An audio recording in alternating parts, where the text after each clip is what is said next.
సిద్ధపడినావా చివరి యాత్రకు యుగ యుగాలు దేవునితో ఉండుటకు నీవుండుటకు ఈ జీవితం విలువైనది నరులారా రండని సెలవైనది దేవుని సెలవైనది.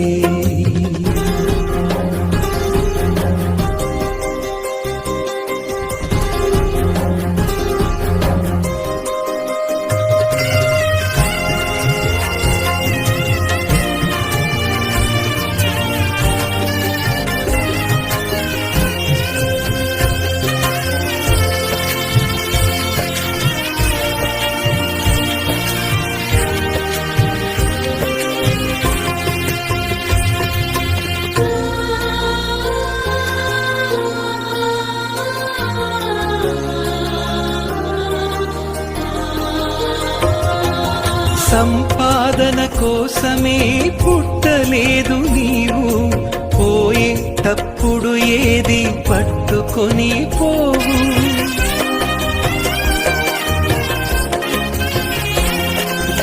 ప్రజల మధ్యలో తిరిగినటువంటి మనిషి కనుక మీరందరూ కూడా మేము ఆహ్వానిస్తున్నాం. అందరూ కూడా వచ్చి ఆయన యొక్క అంతిమ దినములను అంతిమ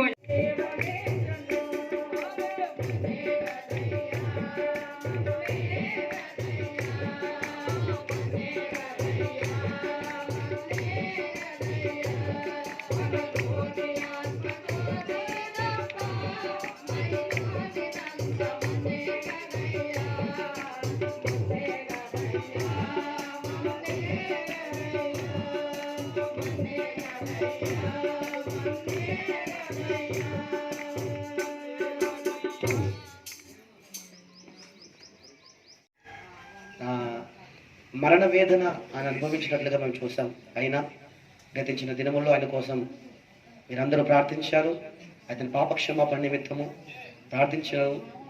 మేము నమ్ముతున్నాము దేవుడు అతని పాపమును క్షమించి అతని ఆత్మను దేవుడు పరిశుద్ధపరిచి పరలోక రాజ్యం తీసుకెళ్లాలని మేము నమ్ముతున్నాం. హల్లెలూయా. సరే, ఒక చిన్న ఉదాహరణ చెప్పి నేను ముగిస్తాను. బైబిల్లో ఇద్దరు వ్యక్తులు ఉన్నారు. మనం ఇప్పుడు విన్నాం, పరలోకం ఒకటి ఉంది, పాతాళం ఒకటి ఉంది. అలా కొన్ని నా మాటలు విన్నాను. పరలోకం ఒకటి ఉంది, పాతాళం ఒకటి ఉంది కదా. అది కదా వాసన చెప్పి పరలోకం ఒకటి, పాతాళం ఒకటి. మనం ఎక్కడున్నాం? భూలోకంలో. మనం ఎక్కడున్నాం? భూలోకంలో ఉన్నాం. పరలోకం పైనే ఉంది, పరలోకం ఉంది. కిందేముంది? పాతాళ లోకం ఉంది. సరే, మీరు ఎప్పుడైనా ఎవరైనా అమెరికా పోయిరా? ఎందుకని? ఇప్పుడు పక్కనున్న అమెరికా మనం పోతామంటే రాణిస్తుందా? ఎందుకంటే చెప్పాను విషయం, అవును కదా. ఇప్పుడు అమెరికా పోతాను అంటే అమెరికా రాణిస్తుందా? ఎందుకని? అమెరికాని వెళ్ళాలి అంటే ముందు నీకు వీసా ఉండాలి, పాస్పోర్ట్ ఉండాలి, అమెరికా నేను అంగీకరించాలి. నువ్వు నా దేశం రావడం నువ్వు జ్ఞాపకం చేసుకుని ప్రభు తన యొక్క ఆధ్యాత్మిక జీవితం ప్రభు వాక్యముతోనైనా సంఘములో స్థిరపరచబడినట్లుగా మీరు చేసినందుకు వందనాలు చెల్లిస్తున్నాను ప్రభు. ఈ దినమున ప్రభు నీకు వందనాలు. చివరి అంతిమయాత్రలో ప్రభు పాల్పొందినట్టు బిడ్డలందరినీ మీరు జ్ఞాపకం చేసుకోండి. ఏదో ఒక రోజున మేమందరం ఈ లోకాన్ని విడిచిపెట్టి వెళ్ళవలసిన వారు ప్రభా. అయ్యా, వెళ్ళవలసిన మేము ఒక మంచి ప్లేస్ని నాయన ఈ లోకంలో ఉండంగానే తీర్మానం చేసుకొని ప్రభా జీవించినట్లుగా మా మనోనేత్రాలను మా హృదయాలను తెరవమని ప్రార్థిస్తున్నాను. ఇక్కడికి ఎంతమంది అయితే నాయన నిన్ను అంగీకరించలేదు ప్రభు, వారందరి కొరకు తిరుడెవడు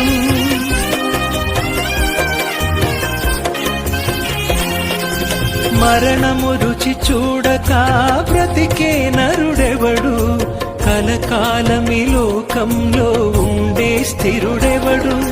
చిన్న పెద్ద తేడా లేదు మరణానికి, చిన్న పెద్ద తేడా లేదు మరణానికి.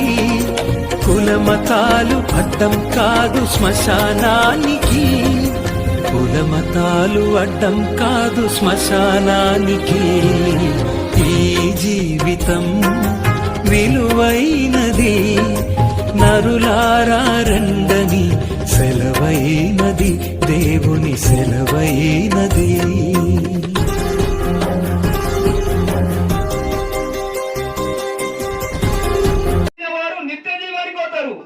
దాఖలు చేసుకోకుంటే, రాసి పుచ్చుకోకుంటే, నీ ఆధార్ కార్డు, నీ రేషన్ కార్డు, నీ బ్యాంక్ కార్డు, నీ అన్ని కార్డులు ఉన్నాయి, కానీ ఆయన గ్రంథం మందు దాఖలు అయి ఉంటుందా లేదని చూసుకోవాల్సింది.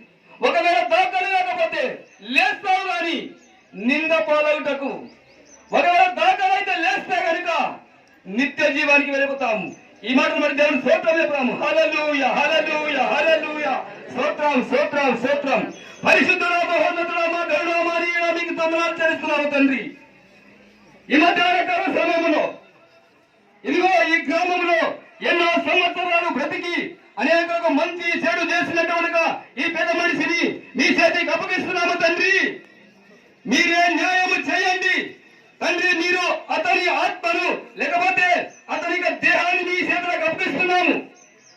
ఒకరోజు సమాధులు తెరవడం దినము రాబోతోనే వింటున్నాము కనుక ఆ దినము రాకముందే ఏ విత్తనం అయితే భూమిలో కడుతున్నామో విశ్వాసముతో ఈ విత్తనం కూడా భూమిలో కడుతున్నాము కనుక మీ రాకడలో ఈ మొక్కలు లేవాలే కనుక లేచి నిన్నరానికో నరకానికో కాదు కానీ నిత్య జీవానికి పోవాలని ఆశిస్తున్నాము, బతిమాలుతున్నాము.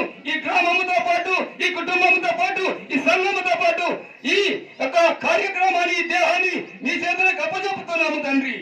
మీరేమీ ఆమెను మహిమ తెచ్చుకోమని ఈ కార్యక్రమంతో మీ చేతులకు అప్పచెప్పుకోవచ్చు. బంధువర్గములు మమ్మల్ని చేతులకు అప్పచెప్పుకోవచ్చు. ఈ కార్యక్రమంతో మీరే ప్రభువుగా, రక్షకుడుగా, నాయకుడుగా, యజమానుడు ఆవిడ నడిపించమని జరిగించమని యేసు నామములో ప్రార్థన చేస్తున్నాం మా ప్రియ పరలోకపు తండ్రి. యుగ యుగాలు దేవునితో ఉండుటకు, నీ ఉండుటకు ఈ జీవితం విలువైనది. నరులారా రండని సెలవైనది, దేవుని సెలవైనది.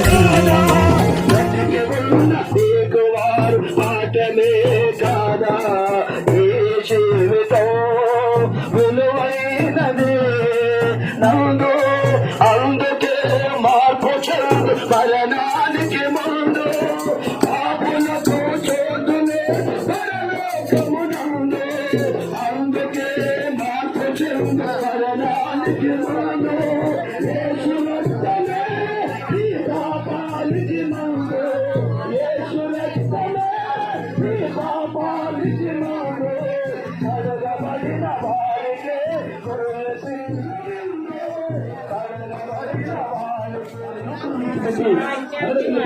మనందరికీ తెలుసు. పుట్టిన ప్రతి మానవుడు ఎత్తక తప్పడు అని మనందరికీ తెలిసిన వాక్యమే. అట్లయితే స్తోత్రం మనమందరం అంటారు. ఇప్పుడు భిక్షమయ్య గారు చచ్చాడు, పోయాడు అంటున్నారు.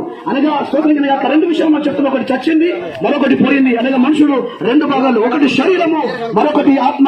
ఇంతవరకు అతని దేహంలో ఆత్మ ఉంది, కానీ గతించిన దినము అతని ఆత్మ అతని దేహమును విడిచిపెట్టి వెళ్ళిపోయింది. కనుక వాక్యం ఇలా సెలవిస్తుంది, ఏమన్నా మందైనది వెనుకటి వల్ల తిరిగి మందైపోతుంది, కానీ ఆత్మ తను దయచేసిన దేవుని ఎందుకు మరలా పోవును అని రాయబడింది. అట్లయితే నువ్వు ఏ కులమైనా, ఏ మతమైనా, ఏ జాతి అయినా, నువ్వు ఎవరైనా పర్లేదు, ఏదో ఒక రోజు మనమందరం ఈ లోకం విడవక తప్పదు. కానీ ఈ లోకం విడిచిన తర్వాత మరొక రెండు లోకములు ఉన్నట్టు వాక్యం సెలవిస్తుంది. ఒకటి మనమున్నది భూలోకము, మరొక లోకము పరలోకము, మరొక లోకం అయితే పాతాళ లోకము. కనుక చనిపోయిన ప్రతి మానవుడు ఈ రెండు స్థలము ఏదో ఒక స్థలానికి వెళ్ళాలి. పరలోకమా లేకుంటే పాతాళ లోకమా? అట్లయితే పరలోకం ఎవరు వెళ్తారండగా, ఎవరైతే పరిశుద్ధపరచబడ్డారో, ఎవరైతే నీతిగా యథార్థంగా పరిశుద్ధంగా బ్రతుకుతున్నారో వారి ఆత్మలు పరలోకం వెళ్ళిపోతాయి. ఎవరైతే పాపములో జీవిస్తున్నారో వారి ఆత్మలు నరకానికి వెళ్ళిపోతాయి. కనుక నా మాట విన్న ప్రియ సహోదరి సహోదరులారా, ఏదో ఒక మనం చనిపోతాం కనుక చనిపోక ముందుపై ఈ లోకంలో ఉన్నప్పుడే ఎవరి ఆత్మలతో పరిశుద్ధపరచబడిగా యేసుక్రీస్తు 2020 సంవత్సరాల క్రితం ఈ లోకానికి నరవతారుగా అవతరించి సర్వలోక పాప పరిహారం కొరకై ఆ రక్తము కాల్చి ప్రాణం బట్టి మృత్యుంజయ మూడవ తిరిగి లేచినందుకు కనుక పాపమంతా పాపములు విడిపించి పరిశుద్ధపరిచి పరలోక రాజ్యం ఇవ్వడానికే యేసు ఈ లోకానికి వచ్చారు. భిక్షమయ్య గారు గతించిన దినములో యేసును అంగీకరించాడు, మారు మనసు పొందుకున్నాడు. కనుక అతని ఆత్మ పరలోకములో ప్రభుత్వం జీవిస్తుంది. కనుక ఎవరైతే రాత్రి ఈ దినం కూడా యేసును అంగీకరిస్తున్నారో వారి ఆత్మలు ప్రభుత్వం సదాకాలం ఉంటాయి. అటు కృప ఈ ప్రాంతాన్ని అనుగ్రహించును గాక. ఆమేన్. క్రైస్తవ జీవితం సౌభాగ్య జీవితం ప్రభు యేసు బిడ్డలకు. నీవు పోయేటప్పుడు ఏది పట్టుకొని పోవు, పోతున్న వారిని నువ్వు చూచుట గ్రహించలేదా? పోతున్న వారిని నువ్వు చూచుటలేదా? బ్రతికి ఉన్న నీకు వారు పాఠమే కాదా? బ్రతికి ఉన్న నీకు వారు పాఠమే కాదా? ఈ జీవితం విలువైనది, నరులారా రండని సెలవైనది, దేవుని సెలవైనది.